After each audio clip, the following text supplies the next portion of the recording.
오늘 저에게 주시는 하나님의 말씀은 신약성경 히브리서 3장 12절에서부터 14절이 되겠습니다. 신약성경 356페이지 히브리서 3장 12절부터 14절 말씀까지입니다. 히브리서 3장 12절부터 14절 다 찾으신 줄 알고 우리 한 목소리로 공동합니다. 시작. 형제들아 너희는 삼가 혹 너희 중에 누가 믿지 아니하는 악한 마음을 품고 살아계신 하나님에게서 떨어질까 조심할 것이요 오직 오늘이라 일컫는 동안에 내일 피차 권면하여 너희 중에 누구든지 죄의 유혹으로 완고하게 되지 않도록 하라. 우리가 시작할 때에 확신한 것을 끝까지 견고히 잡고 있으면 그리스도와 함께 참여한 자가 되리라. 아멘. 우리는 지난 주일에 신앙 바로 세우기 두 번째 주제로 성도들은 항상 진실해야 합니다. 이런 말씀을 드렸습니다. 세상의 모든 돌아가는 것들이 거짓된 것들이 풍성하게 되었습니다. 우리 주변의 사람을 보아도 우리 주변에 되어지는 여러 가지 일들을 보아도 거짓된 것, 악한 것들이 우리 주변에 너무나도 많습니다. 그러나 천성을 향해 걸어가는 우리 믿음의 걸음을 걷는 순례자들의 바른 삶은 하나님 앞에서 사람 앞에서 진실되어야 된다는 것입니다. 거짓된 것은 버려버리고 오직 진실한 삶을 살아 무엇에든지 참되고 무엇에든지 경건하고 무엇에든지 옳은 이런 삶을 살아야지 거짓된 삶을 살면 하나님이 기뻐하지 않는 성도의 삶이라 말씀드렸습니다. 오늘 저희들은 신앙 바로 세우기 세 번째 주제로 흔들리지 않는 견고한 신앙과 삶에 대하여 말씀을 나누고자 합니다. 이 세상을 살면서 어떤 믿음, 어떤 그리스도인들이 칭찬받는 그리스도인일까요? 세상 사람들도 이런 이야기를 합니다. 저 사람은 지금까지 교회 목사요, 장로요, 집사요, 권사인 줄 알았는데 지금 저 사람이 취하고 있는 행동들을 보니까 내가 저 사람을 잘못 본 것 같다. 저 사람이 예수 믿는 사람이라면 우리들과는 좀 다른 견고하고 굳건히 서서 어떠한 시련과 어떠한 문제 앞에서도 든든히 서 있는 그런 사람의 모습을 보여주어야 내가 저 사람을 보고서 그래도 희망을 가지게 될 터인데 저 사람이나 나나 지금 당한 문제 앞에 똑같이 흔들리는 것을 보니 저 사람이나 나나 똑같은 사람인 것 같다. 이러면서 하나님에게 실망하고 교인들에게 실망하는 경우들이 있게 될 것입니다. 예수님께서는 이런 현상들에 대하여 이미 알고 계셨던 것 같습니다. 그래서 예수님이 제자들에게 이렇게 말씀하시네요. 인자가 올 때에 믿음을 보겠느냐 그러셨습니다. 예수님께서 다시 오실 이 마지막 순간에 참으로 믿음으로 시작하고 믿음으로 승리해야 되는 견고하게 서야 되는 주의 백성들이 세상 사람들과 똑같이 흔들리는 모습을 보면서 우리 주님이 저 믿음은 가짜 믿음이구나. 저 믿음은 온전한 믿음이 아니구나 라고 말씀하고 계시지 않겠느냐라는 것입니다. 하나님께서는 주의 백성들에게 어렵고 힘든 명령을 하고 계십니다. 고린도전서 15장 58절 그러므로 내 사랑하는 형제들아 견실하며 흔들리지 말고 항상 주의 일에 더욱 힘쓰는 자들이 되어라 그러셨고요. 골로새서 1장 23절에 보니까 너희가 믿음에 거하고 터 위에 굳게 서서 너희 들은 바 복음의 소망에서 흔들리지 아니하면 너희가 참된 성도들이요 그러셨고, 베드로전서 4장 19절에 보니까 하나님의 뜻을 따라 주의 백성된 너희들은 결코 흔들리지 말고 옳은 일에 계속 힘쓰기를 원하노라 그렇게 말씀하고 계십니다. 사실 믿음의 길을 끝까지 걸어간다는 것이 쉬운 일은 아닙니다. 그러나 하나님께서는 우리들에게 요구하십니다. 명령하십니다. 견고하여 흔들리지 말고 믿음을 굳게 지키라. 끝까지 견고하게 서야 내가 인정하는 나의 백성이라고 말씀하고 계십니다. 많은 경우 흔들리는 분들을 보게 되지요. 우리는 베드로를 보면서 흔들리는 주님의 수제자 베드로를 묵상할 수 있습니다. 예수님께서 제자들에게 말씀하셨습니다. 나는 여기서 좀 더 기도해야 될 것이 있으니 너희는 먼저 갈릴리로 가서 배를 타고 건너라 그러셨습니다. 주님의 제자들은 주님의 말씀을 듣고 갈릴리 바다를 건너 건너편으로 건너가게 되었습니다. 해가 뉘엿뉘엿 지게 되었고요. 갑자기 풍랑이 일게 되었습니다. 그런데 그 풍랑이 광풍이어서 배를 뒤집어 놓았습니다. 배가 이제는 침몰하기 일보 직전이었습니다. 그들은 죽을 것 같았습니다. 그런데 조금 더 멀리 떨어진 것을 보니까 예수님처럼 생긴 귀신 한 마리가 오는 것 같아 보였습니다. 깜짝 놀랐지요. 그런데 쳐다보니 예수님이셨습니다. 베드로가 그분 예수님께 말씀합니다. 예수님이십니까? 예수님이시라면 저를 예수님처럼 물 위를 걸어가게 명령해 주세요 그랬습니다. 그랬더니 주님이 그러시네요. 오라 그랬습니다. 베드로가 얼마나 주님의 말씀이 기쁜지요. 주님의 말씀에 따라 물 위를 막 걸어가게 되었습니다. 그런데 걸어가다가 조금 있다 보니까 베드로가 내가 미쳤지. 도대체 내가 뭐 하는 거야? 그러면서 주변을 보니 물 위에 자기가 서 있는 겁니다. 아니나 다를까 물을 보는 순간 그는 물속으로 쑥 빠지게 되었습니다. 바로 이때 예수님이 손을 내밀어 베드로를 붙드시면서 이렇게 말씀합니다. 믿음이 작은 자여 왜 의심하였느냐? 믿음이 작은 자야 왜 의심하여 지금 물속에 빠져들고 있느냐? 우리 주님이 책망하고 계신다는 것입니다. 그는 기적을 체험하고 있습니다. 놀라운 일들을 이루어가고 있습니다. 주님만 바라보고 견고한 믿음으로 걸어갔으면 주님과 함께 그 갈릴리 바다에서 놀라운 일들을 더 이루어갈지도 모르겠습니다. 그런데 베드로가 의심하여 견고하지 못하고 흔들리게 되어지자 그는 물속에 빠져 들어가게 되었고 주님의 책망을 받을 수밖에 없었다라는 것입니다.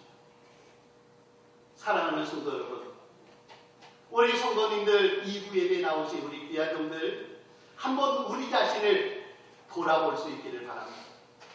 나는 과연 주님을 바라보며 말씀에 의지하며 주님이 주시는 확신 가운데 나는 흔들리지 않고 견고하게 서 있는가? 그래서 나는 주님의 칭찬을 받고 있는가? 아니면 나의 믿음이 나의 삶이 흔들흔들거리고 의심에 가득 차서 물속에 빠져들어가고 세상의 모든 것들을 다 허물어뜨리는 이런 자리에 있지는 아니한가 살펴보아야 합니다. 오늘 성경은 저희에게 몇 가지를 말씀해 줍니다. 첫째, 성도들의 삶은 마귀와 세상에 의하여 늘 도전받는 삶을 살지만 그러나 하나님의 백성은 그 가운데서도 흔들리지 않고 견고하게 살라고 명령하고 계시다는 것입니다. 세상이 여러분들을 흔들어도 흔들리지 말고 굳건히 서세요. 이것이 오늘 하나님의 백성들에게 주시는 명령인 줄 믿습니다. 베드로전서 5장 8절 근신하라 깨어라 너희 대적 마귀가 우는 사자같이 부르 다니며 산길자를 탔나니 너희는 믿음을 굳게 하여 그를 대적하라 그러셨어요. 시편 27편 2절에 보니까 악인들이 내 살을 먹으려고 내게로 왔으나 나의 대적들 나의 원수들인 그들은 실족하여 넘어졌도다.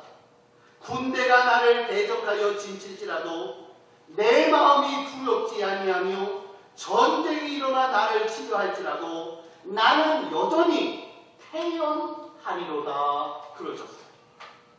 예, 세상을 보니까요 우는 사자처럼 두루다니며 산길자를 찾고 있고요 원수들이 우리들의 살을 뜯어먹으려고 우리에게 달려들고 우리를 공격하고 우리에게 어려운 일을 주고 있답니다. 그런데 하나님의 백성들이 마땅히 살아가야 될 길은 무엇인가? 그 죽음의 세력 앞에서도 태연하면서 그 모든 일들을 향하여도 나는 믿음을 가지고 굳건히 섭니다. 저는 승리할 겁니다. 저는 이런 정도의 일에 의해서는 까딱하지 않는 사람들입니다. 이렇게 말하는 것이 진정 하나님이 원하시는 하나님의 사람의 온전한 신앙의 모습이라고 말씀합니다. 마귀는 하나님의 백성들을 가만히 놔두지를 않습니다. 마귀는 하나님의 백성들을 계속해서 흔들어 놓습니다. 이런 일들 저런 일들을 가지고 마귀는 하나님의 사람들을 넘어뜨리려고 하고 싶다는 거예요. 그래서 마귀는 예수님도 공격하였습니다. 예수님께서 공생애를 시작하시기 전 40일 동안 금식하시고 금식을 끝내셨고 공생애를 시작하시려고 합니다. 그랬더니 교활한 마귀가 예수님께 이렇게 말하죠. 예수여, 당신이 하나님의 아들이시면 이 돌들이 변하여 떡이 되게 하시지. 이 성전 꼭대기에서 뛰어내려 모든 사람들에게 영웅 스타가 되시지.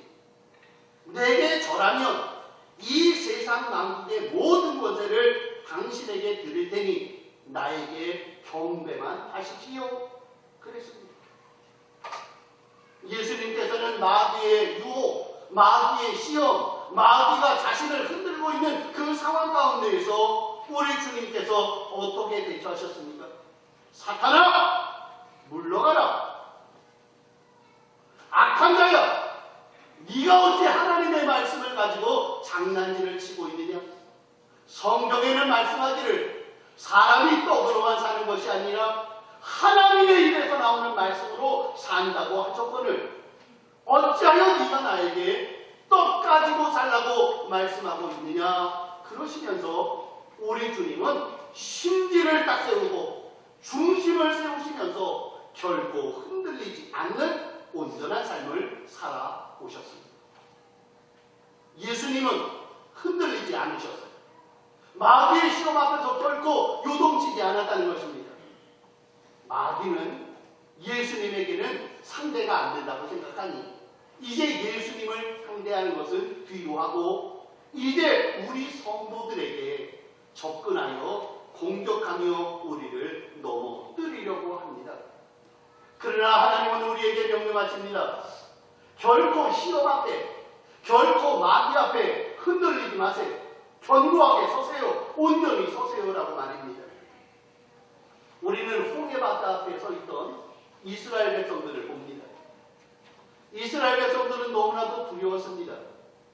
애굽에서 나오긴 했으나 홍해바다를 앞에 보고 뒤에 있는 애굽의 군대를 보자 그들의 마음은 흔들렸습니다. 어찌할까? 돌아갈까? 포기할까? 그만할까? 라고 말하고 있는 그들에게 하나님은 출애굽기 14장 13절 이렇게 말씀하시네요. 너희는 두려워하지 말고 가만히 서서 여호와께서 오늘 너희를 위하여 행하는 구원을 보라 그러셨습니다. 흔들리지 말아라. 홍해바다 앞에 떨지 말아라. 내가 너를 위하여 큰 일을 행할 터이니 너는 가만히 서서 내가 너희를 위하여 행하는 이 일을 믿음을 가지고 굳건히 서서 그 일을 바라보라. 그렇게 명령하고 계세요. 여호수아가 요단강 앞에서 두렵고 떨리는 마음으로 섰습니다. 과연 어찌 해야 될까? 과연 어떻게 해야 될까 말입니다. 그랬더니 하나님께서 여호수아에게도 이렇게 말씀하십니다. 내가 내게 명령한 것이 아니냐? 강하고 담대하라. 두려워하지 말며 놀라지 말라. 내가 어디로 가든지 나 여호와가 너와 함께 하느니라 그러셨습니다. 두려워하지 말랍니다. 흔들리지 말랍니다. 홍해가 있어도 여리고성이 있어도 아무리 강대한 아낙 자손이 있어도 그 앞에서 흔들리지 말고 견고하게 서야 합니다.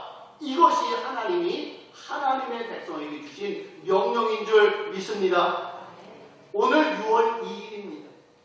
여러분 6월 한 달 동안을 살아가시는데 여러분 각 걱정이 앞선 분들 여기 많이 계실 것입니다. 과연 이 6월 한 달 동안 어떻게 살아가야 될까? 과연 이 6월 한 달 동안 무엇을 먹을까? 무엇을 마실까? 무엇을 입을까? 과연 내 자녀들은 어떻게 되어질 것인가? 우리 교회는 어떻게 될 것인가? 우리 민족은 어떻게 될 것인가? 이 나라는 하나님께서 과연 손을 놓으실 것인가? 계속 붙들고 계실 것인가? 불안하여 흔들리고 떨리고 이 상황들 앞에서 갈 바를 알지 못하여 방황하고 있는 이러한 삶의 모습이 되어질 수 있다는 것이지요. 그런데 오늘 하나님은 우리들에게 말씀하십니다.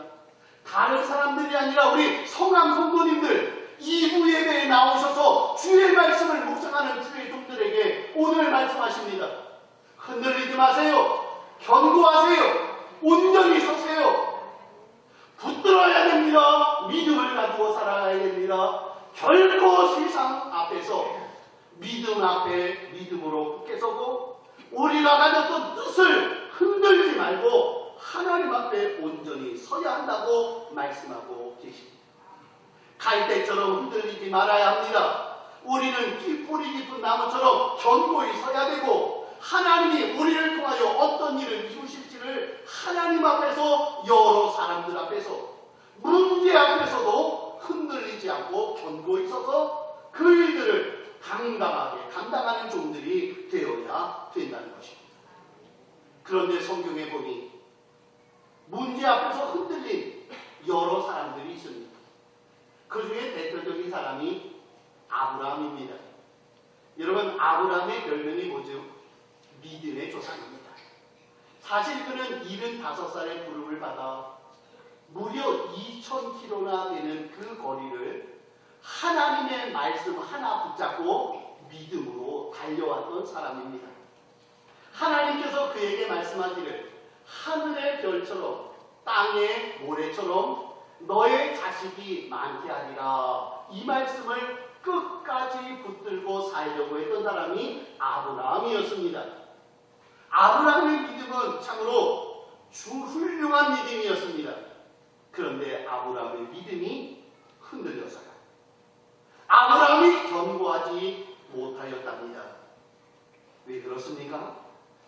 그것은 바로 부인 사라의 말과 행동 때문에 그랬다는 것입니다. 1년 지나 2년 지나 3년 지나 주의 말씀 붙들고 견고히 섰습니다. 그런데 이게 10년쯤 되어졌더니 그의 아내 사라가 아브라함에게 이렇게 말하는 것입니다. 여보, 소망이 없어요. 지난 10년 동안은 지켜오고 이 말씀이 이루어질 것을 바라보았으나 이미 경수가 끊어진 지 오래됐고 아무리 둘러보아도 우리에게 자식이 생긴다는 것은 이것은 이룰 수 있을 수 없는 일이니 우리 좀 합리적으로 생각합시다. 이제 내 몸쪽 하갈도 나랑 마찬가지이니 당신이 하갈과 관계하여 아기를 낳으면 그 아기가 우리의 자식이 되는 것이고, 그렇다면 하나님께서 그를 통하여 하늘의 별처럼 땅의 모래처럼 수많은 자손들로 번창케 하실 것을 우리는 경험할 수 있지 않겠습니까? 그러니 우리 그렇게 합시다 라고 말하였습니다. 간조한 제안이었습니다. 아브라함은 사라의 말을 들을 때 이렇게 말해야 되지 않습니까? 여보, 무슨 얘기를 그렇게 하는 거예요? 우리가 갈대아 우르에 있었을 때 우리에게 나타나서 내가 너에게 복을 주리니 너는 복의 근원이 될지라 라고 말씀하셨고, 지금까지 우리를 지켜주셨고 우리와 함께 하셨고 우리에게 때를 따라 걷는 은혜 주셨고 우리에게 놀라운 일들을 이루어주신 하나님이 지금 눈 시퍼렇게 뜨고 계시는데, 아니 어찌 10년 지났다고 해서 하나님의 말씀을 우리가 의심하고 딴짓을 할 수 있으리요? 여보, 회개하세요. 이래야 믿음의 사람 아니겠어요? 그런데 문제는 무엇입니까? 아브라함도 흔들렸다는 거예요. 아브라함이 사라의 말을 들으면서 그럴까? 이렇게 하는 것도 하나님의 뜻에 하나의 다른 방법일 수 있지 않겠는가라고 하면서 자신의 믿음을 흔들어 견고하지 못한 삶을 살게 되었 아브라함의 모습을 보여주고 있습니다. 하나님이 아브라함의 흔들리는 믿음을 이해하셨을까요? 아니요. 성경에 보니까 아브라함이 하갈을 통하여 이스마엘을 낳자 하나님은 무려 14년 동안 아브라함에게 나타나지도 아니하셨고 말씀하지도 아니하셨고 환상과 계시로 그에게 하나님 자신을 전혀 보여주지 않은 관계를 끊어버리시는 일들을 행하셨다라고 말씀하고 있다는 것입니다. 불인의 말에 의하여 흔들린 아브라함, 하나님이 기뻐하지 않습니다. 여러분, 아담의 실수를 기억하시지요? 하와가 와서 아담에게 말합니다. 여보, 나 먹었어. 나 죽을 거야. 그런데 나만 죽으면 되겠어. 우리는 부부는 일심동체인데. 그 말에 대하여 아담은 말해야겠습니다. 여보, 왜 그랬어? 당신은 죄인이야. 하나님이 당신을 싫어할 거야. 이렇게 하는 것은 죄야 라고 말해야겠는데, 아담은 어떻습니까? 어쩌겠어. 당신이 죽으면 나도 같이 가야지. 자기도 따먹으며 그 일을 행하는 흔들리는 믿음, 견고하지 못한 삶을 보여주고 있습니다. 여러분, 아나니아와 삽비라를 잘 아시지요? 그들은 결심했습니다. 여러 사람들의 모습을 보니 자기의 밭을 팔아 가난한 자들에게 구제하는 모습을 보니 하나님이 기뻐하시는 일이네. 여보, 우리도 밭 합시다. 그래서 밭을 팔았습니다. 밭을 판 돈이 들어오자 그 둘은 이야기합니다. 너무 많은데 우리 조금만 띄지. 일부를 감추었습니다. 베드로에게 말하기를 제가 조금 챙겼습니다. 그러면서 말하면 되는데 마치 전부인 것처럼 거짓말하면서 내놓는 모습을 보이는데, 그 일들을 어떻게 진행했다고요? 아나니아와 삽비라가 공모하였다고. 남편 하나라도 좀 똑바로 서고 아내 하나라도 좀 똑바로 섰으면 그 가정에 부모가 일시해주는 이런 일은 없었을 것입니다. 그런데 아나니아와 삽비라 모두가 다 죄악에 대하여 아니요라고 말하는 것이 아니라 그들은 돈 앞에서 흔들흔들거리며 그들의 마음들이 요동치기 시작하였습니다. 하나님은 결코 그들을 기뻐하지 않았다는 것입니다. 또한 여러분, 사울왕 아십니까? 이스라엘의 첫 번째 왕 사울. 그가 블레셋과의 전쟁에 나갔습니다. 그 전쟁은 사실 어려운 전쟁이긴 했지요. 그러나 사울은 생각했습니다.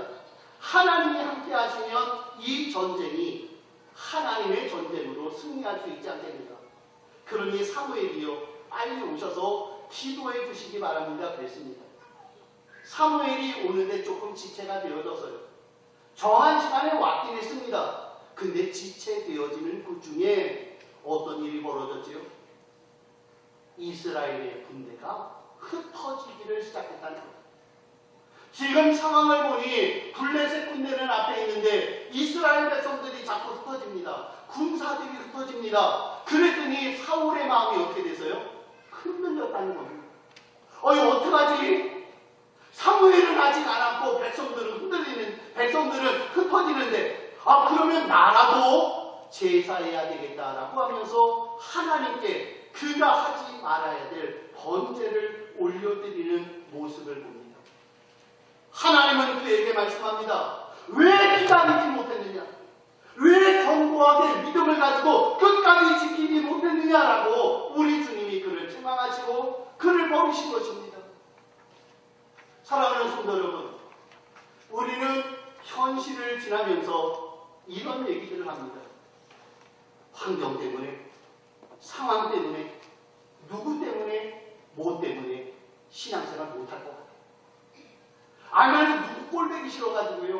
저는 그냥 교회 다니는 거 저 그만두고 싶어요. 그럽니다.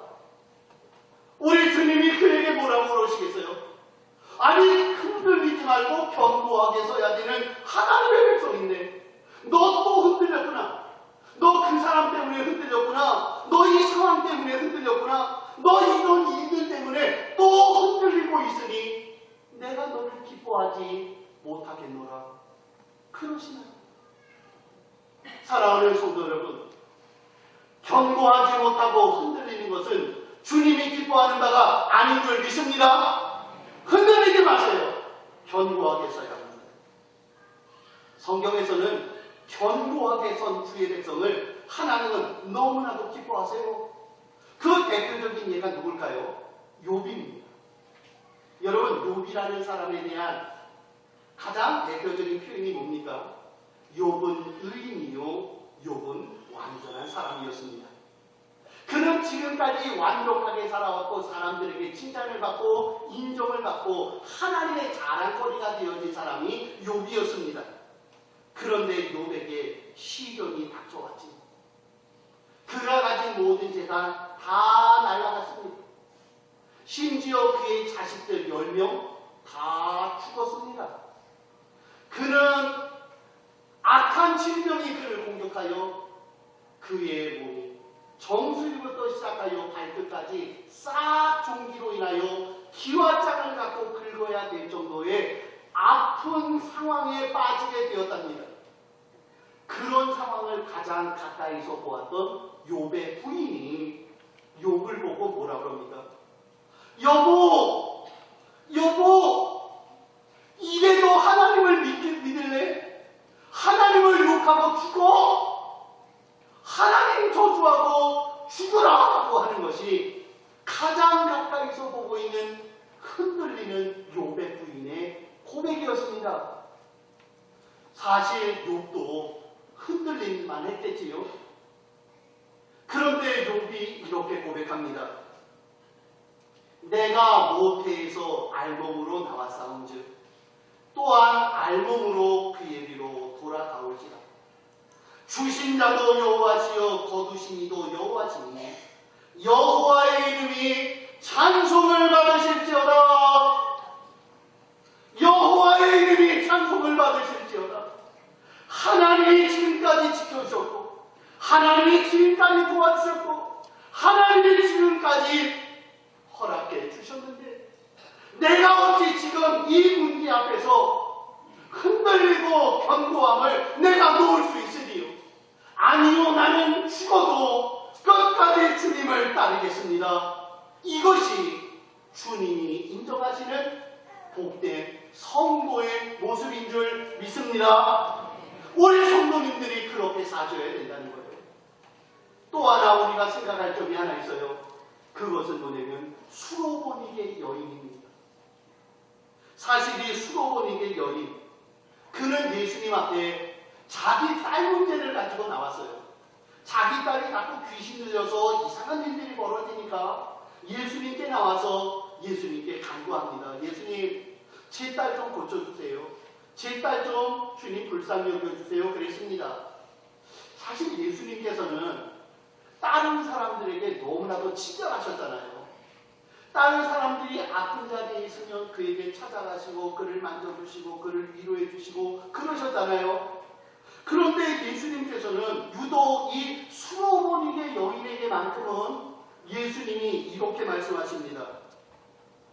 자녀의 떡을 취하여 개들에게 던짐이 마땅하지 아니하니라 그러셨어요. 이 수로보니게 여인을 개취급을 한 겁니다. 자식에게 줄 떡을 개한테 줄 수 없어. 너는 개 같은 여자야. 이게 주님의 표현이세요. 여러분, 이런 말씀을 들을 때에 여러분 같으시면 어떠시겠어요? 아니, 나를 모르고 내가 개는 맞지만 그래도 나를 똥개라고 여겨?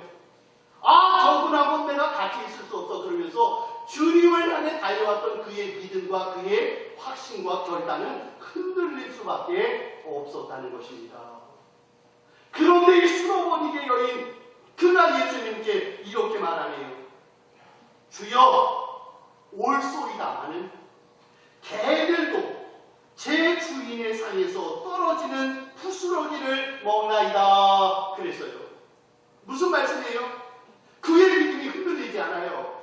그의 결단이 흔들리지 않아요. 그의 목표가 흔들리지 않습니다. 왜냐하면 그는 주님 앞에 나와서 그 문제를 풀어야 되기 때문에요. 그래서 주님 앞에 그는 흔들리지 아니하고 꽉 붙잡고 얘기합니다. 주여, 옳습니다. 예, 저 개라고 말씀해도 좋아요. 그러나 개들도 주인의 상에서 떨어지는 부스러기 먹으니까 부스러기 은혜라고 주십시오. 주십시오. 주셔야 합니다. 저는 그걸 주실 줄 믿습니다. 그러고 매달렸어요. 그랬더니 주님이 뭐라고 하십니까? 여자야, 내 믿음이 크도다. 내 소원대로 되리라 말씀하셨습니다. 여러분, 이것이 흔들리지 않는 견고한 믿음을 가진 자가 누릴 축복인 줄 믿습니다. 요즘 시대는 삐지는 일도 많아요. 요즘에는 상한 일들이 너무너무 많습니다. 교회 일들을 하다 보면 또 그 마음속에 불편하고 힘들다 보면 그 일을 때문에 중단할 때가 있다는 것이에요. 그러나 우리 주님은 우리에게 뭐라고 말씀합니까? 견고하여 흔들리지 말고 주를 바라보므로 온전히 주님만을 바라보고 따라가는 겁니다. 여러분, 목사 때문에 흔들리지 마세요. 장로 때문에 흔들리지 마세요. 아니, 옆에 있는 구역장들 때문에, 누구 때문에 흔들리지 마세요. 우리의 믿음과 우리의 삶은 하나님 앞에서 견고해야 되고 온전히 서야 합니다. 심지어 여러분, 우리 대한민국 대통령 때문에, 국회의원들 때문에, 법관들 때문에 흔들리지 마세요. 하나님이 이 땅의 주인이십니다. 하나님이 이끌어가실 거예요. 그렇다면 우리의 믿음은 뭡니까? 아무리 어려운 상황에서도 나는 결코 흔들리지 않고 나는 하나님만을 바라보리라 그러면서 견고하게 서서 흔들리지 아니하는 이 신앙을 갖고 있을 때에 하나님은 우리의 신앙이 참으로 옳다, 참으로 바르다, 저 신앙을 내가 원하고 있다라고 말씀하실 것이고, 믿지 않는 사람들도 우리의 이러한 흔들리지 않는 믿음 때문에 그들도 나도 저분이 믿는 예수 한번 믿어볼까? 저분이 걸어가는 저 흔들리지 않는 삶 나도 한번 따라가 볼까라고 하는 이러한 거룩한 도전들이 그들에게 있게 되어질 줄 믿습니다. 오늘 주제는 딱 한 가지입니다. 흔들리지 마세요. 견고하세요. 중심을 잡고 서세요. 지금까지 배운 것처럼 믿음의 삶을 살아 하나님이 원하시는 견고한 삶을 살 수 있는 귀한 종들 다 될 수 있기를 축복합니다.